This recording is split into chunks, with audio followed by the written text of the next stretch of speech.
Ngayong araw nga mga kaspatid ay nagpunta kami dito sa Villa Soledad Garden Resort. Kasama ko ang aking mga barkada dahil nabalitaan namin ang kanilang unlimited Korean barbecue na mayroong libreng swimming.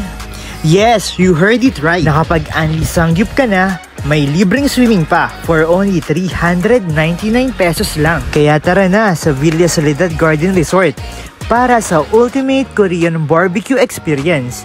Sulit na unlimited Korean barbecue para sa presyong nagsisimula sa 399 pesos with free swimming na yan. Best of the best quality ang mga pagkain nila. Kaya siguradong busog at magiging happy kayo. At sineserve na nga yung mga pagkain namin. Kaya tara, kain tayo. Sobrang na-enjoy ng mga kaibigan ko ang pagkain. Sulit ang 2 hours unlimited Korean barbecue. At pagkatapos mabusog na masasarap na pagkain, oras na para mag-swimming. Kung banding at banding lang naman ang hanap nyo, this is the best place. Maganda yung lugar at sobrang nakaka-relax. Kaya ano pang hinihintay nyo, ayain na ang tropa, ang pamilya at ang barkada. Sulit, kaya tara na. See you here. Thank you for watching. Goodbye!